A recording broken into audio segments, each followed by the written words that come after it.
Hello friends, welcome to CS Center. We are going to discuss geography class. Geography जो statics part discuss करते चले आ रहे हैं lecture में, हम उसको जो कि लेक्चर को कंटिन्यू करने जा रहे हैं। इसमें आज हम एटमॉस्फेयर के बारे में डिस्कस करेंगे। हमारा एटमॉस्फेयर जो अर्थ पे है वो प्लैनेट से कैसे अलग है और इसका सोर्स ऑफ द ओरिजिन या फिर क्लासिफिकेशन किस तरह से है, या फिर इस तरह से भी क्वेश्चन पूछेंगे कितने क्लासिफिकेशन में बांटा गया है। जैसे मान लीजिए हम कहते हैं ट्रोपोस्फेयर, स्ट्रेटोस्फेयर, मेसोस्फेयर, एक्सोस्फेयर के बारे में सारी चीज़ें डिस्कस करते हैं।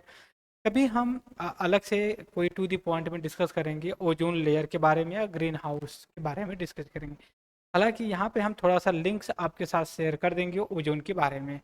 आज हम जो डिस्कस करेंगे कि जो हमारा एटमॉस्फेयर है हमारे लिए किस तरह से बेनिफिट वगैरह करता है। सबसे पहले मैं यहाँ पे आता हूँ और आप लोगों के साथ डिस्कस करूँगा जो एटमॉस्फेयर का कंपोजिशन है। इसका सोर्स ऑफ ओरिजिन उतना इम्पोर्टेंट तो नहीं है, बट हमें पता चलना चाहिए, थोड़ा सा आइडिया होनी चाहिए कि कहाँ से इसका ओरिजिन होता है, एटमॉस्फेयर कैसे बनना शुरू हुआ। क्या शुरू से ही इस तरह के जो एटमॉस्फेरिक जो कॉन्सेप्ट था पहले से ही था, या फिर जब एटमॉस्फेयर बना उसके बाद वुमेन या एनिमल प्लांट्स वगैरह का जो है कि डेवलपमेंट हुआ, या कैसे भी जो हुआ हम उसके बारे में डिस्कस करेंगे। सबसे पहले मैं यहाँ पे आता हूँ, डिस्कस करूँगा कि एटमॉस्फेयर के बारे में। एटमॉस्फेयर क्या होता है? एटमॉस्फेयर के अगर बारे में अगर एक लाइन में बात किया जाए, जैसे मान लीजिए कि एक तरह की ब्लैंकेट टाइप की गैस है। ब्लैंकेट जैसे मान लीजिए कि आप छाता लीजिए, अम्ब्रेला ले लीजिए। आप क्या करते हैं, बारिश होती ऐसे खोल लेते हैं। खोलते हैं तो क्या आपको बेनिफिट मिलता है? पहले एग्जांपल, अगर सनलाइट पड़ रही है तो आपको धूप नहीं लगती है। दूसरा, अगर रेनफॉल, वर्षा हो रही है, पानी पड़ रहा है, तो उसमें क्या होगा, आप भीगेंगे नहीं, पानी से बच जाएंगे। वैसे ही एटमॉस्फेयर का भी एक रोल होता है जो हमें प्रोटेक्ट करता है अर्थ पे रहने के लिए। अगर वो एटमॉस्फेयर ना हो तो हमारी life in on the earth पे बड़ा ही डिफ़िकल्ट हो। डिफ़िकल्टी का मतलब ये भी है कि संभव ना हो जाएगा।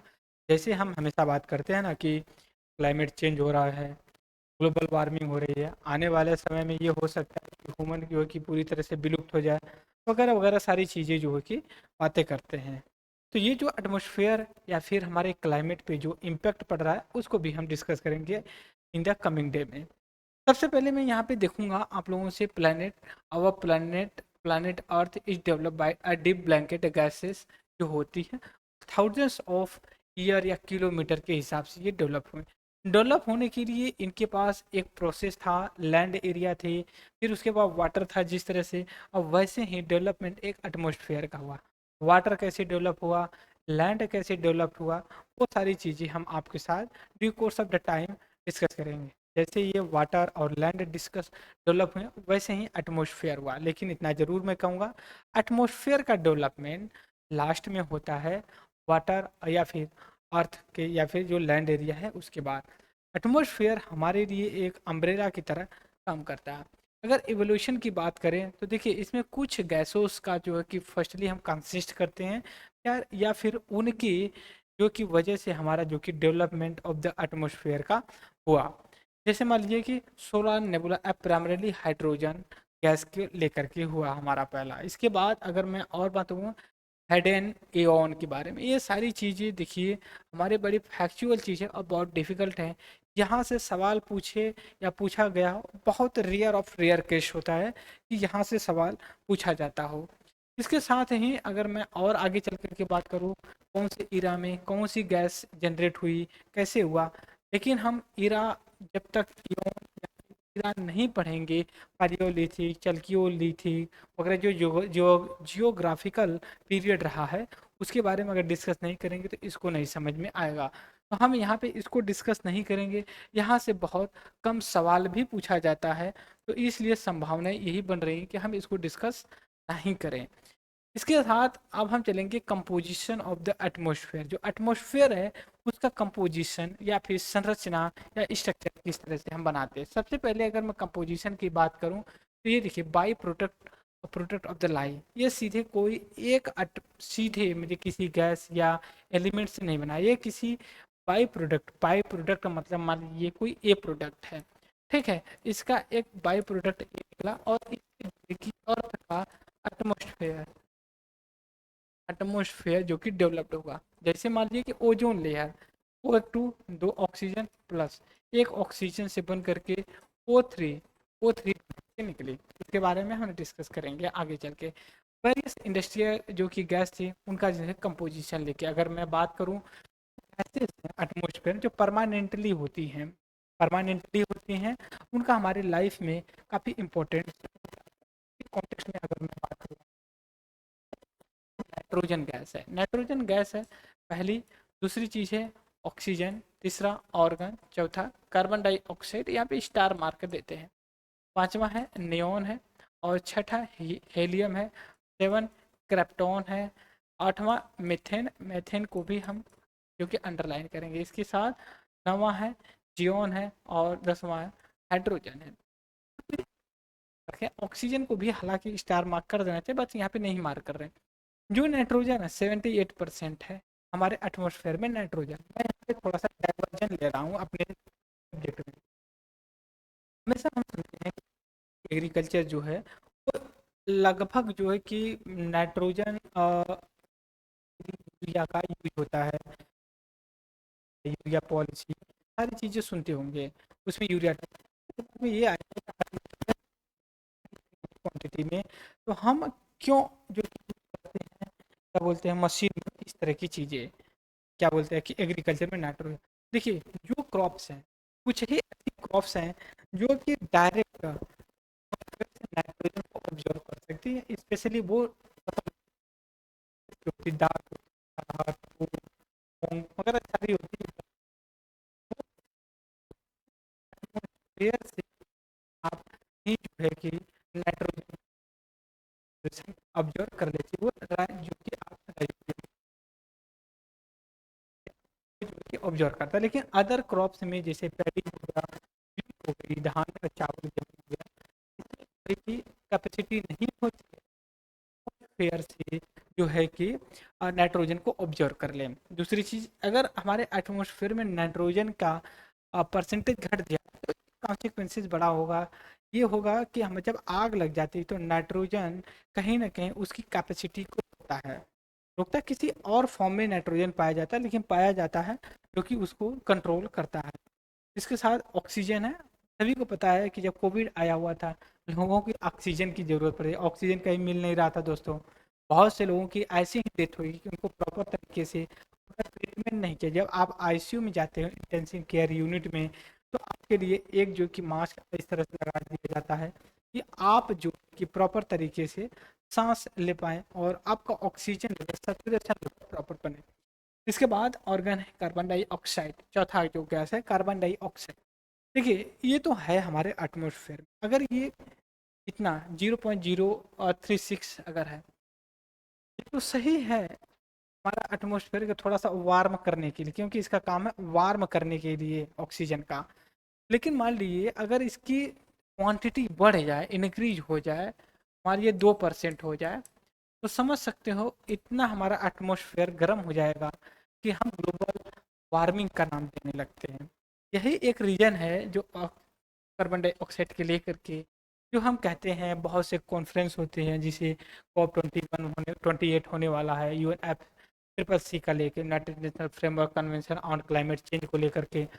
इसके साथ ही साथ कार्बन डाइऑक्साइड तो जो बढ़ जाता है तो इससे दिक्कत होती है। दूसरी होती जो मीथेन होती है, जो पेड़ी या फिर इस तरह से बोलते जो विट एरिया होती है वहाँ से जनरेट होती है, तो इसका भी जाता है तो कहीं ना कहीं हमारे एटमॉस्फेयर पे इम्पैक्ट करता है। इनका होना भी ज़रूरी है, लेकिन एक सीमा के बाद, एक लिमिट्स के बाद अगर ये बढ़ते हैं तो ह्यूमन लाइफ के लिए क्लाइमेट चेंज कर देती हैं ये दोनों गैसें।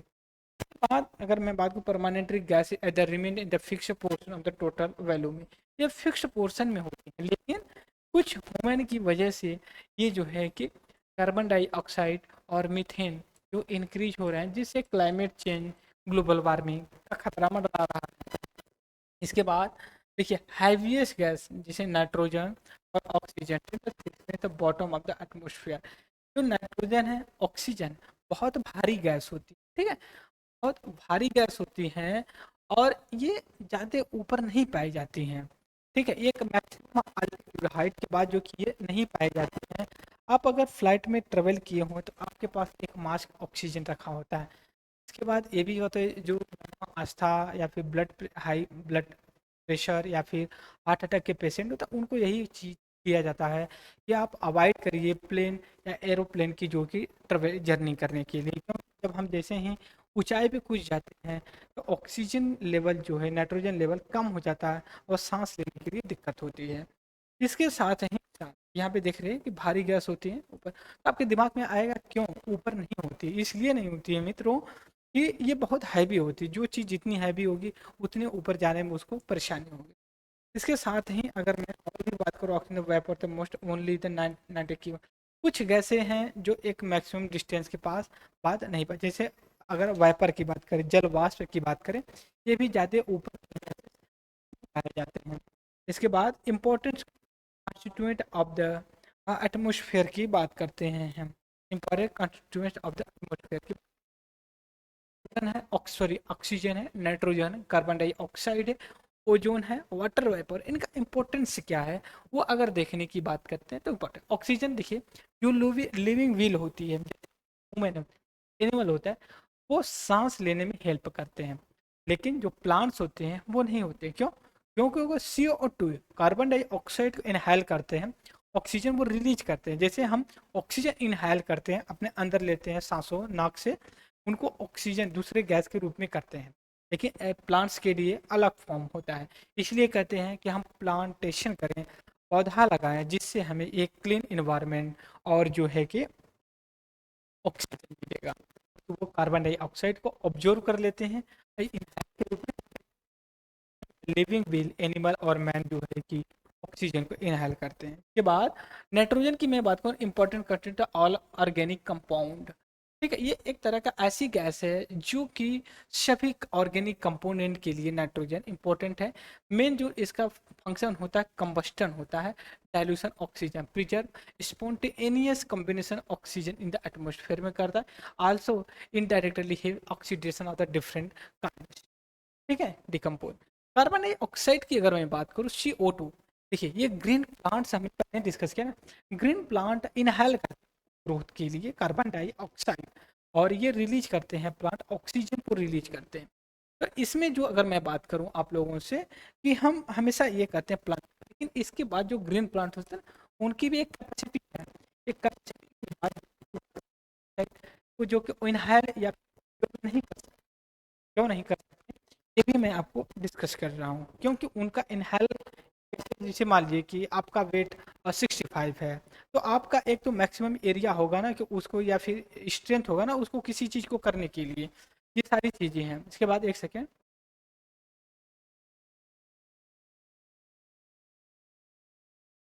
यहाँ पे कर लेते, फिर उसके बाद एफिशिएंटली ऑब्जॉर्व द हीट। इनका ये भी है कि ये हीट को ऑब्जॉर्व करते हैं, लेकिन मैंने पहले ही कहा कि इनका मान लीजिए 0.032 है, लेकिन ये तो ऑब्जर्व कर रहे हैं, लेकिन अगर इनका 1.30 हो जाए, 32 हो जाए, ठीक है, अब समझ सकते हो, तो ज़्यादा हीट को ऑब्जर्व करेंगे ना, इससे क्या होगा फिर, क्योंकि ग्लोबल, एक सेकेंड, ग्लोबल, एक सेकेंड, थोड़ा सा पेज जो कि प्रॉपर नहीं चल पा रही, ओके, ग्लोबल वार्मिंग, वार्मिंग का प्रॉब्लम आ जाए, जिससे हम कहते हैं क्लाइमेट, क्लाइमेट चेंज का प्रॉब्लम होगा। ठीक है, इसके बाद एक चीज और मैं आपको एक कह सकते हो कि एल्बिडो, या फिर जो सबसे ज्यादा हीट को ऑब्जर्व करता है विद इंक्रीज, ये इंक्रीज कहाँ से होती है, फॉसिल फ्यूल जैसे ऑयल, कोल, नेचुरल गैस वगैरह हम जो कि करते हैं, percentage of atmosphere increase alarming rate पे इंक्रीज हो रहे हैं। फिर हम जब क्लाइमेट चेंज या फिर एनवायरनमेंट के बारे में डिस्कस करेंगे, तो ये टॉपिक हम लिंक्स करेंगे कहाँ से, एनवायरनमेंट के टॉपिक से। एक सेकेंड, एनवायरनमेंट के टॉपिक से डिस्कस करें, ठीक है, इन्वायरमेंट के टॉपिक से डिस्कस करेंगे, आप इसके लिए अलर्ट रहिएगा। इसके बाद ओजोन, ओजोन देखिए ये O3 से इसको इंडिकेट करते हैं। इसका बनते कैसे है, दो ऑक्सीजन प्लस एक ऑक्सीजन मिल करके O3 निर्माण करते हैं, और इसी को हम ओजोन के नाम से, इसका बहुत बड़ा ह्यूमन या फिर प्लांट एनिमल्स की लाइफ के लिए, लिविंग नॉन लिविंग विल के लिए काफ़ी इम्पोर्टेंट है। ये देखिए बहुत मिनिमम क्वांटिटी में पाई जाती है, और ये जो है कि अनविल मतलब समान रूप से इसका जो कि डिस्ट्रीब्यूशन नहीं है। इसके साथ ये हाई अल्टीट्यूड पे जो है कि फॉर्म होता है। हाई अल्टीट्यूड का मतलब ये नहीं है कि 10,000 20,000 नहीं, 50-60 किलोमीटर के ऊपर जो है कि इसको किया जाता है, और ये जो है कि इंटरेक्ट करता है बिटवीन O2 और अल्ट्रावायलेट लाइट के थ्रू। और ये जनरली एक ओजोन जो कि प्ले करता है क्रूशियल रोल, कि जो सन से अल्ट्रावायलेट या हार्मफुल गैस आती हैं, ठीक है, अल्ट्रावायलेट या फिर जो हार्मफुल गैसेस वगैरह होते हैं, इनको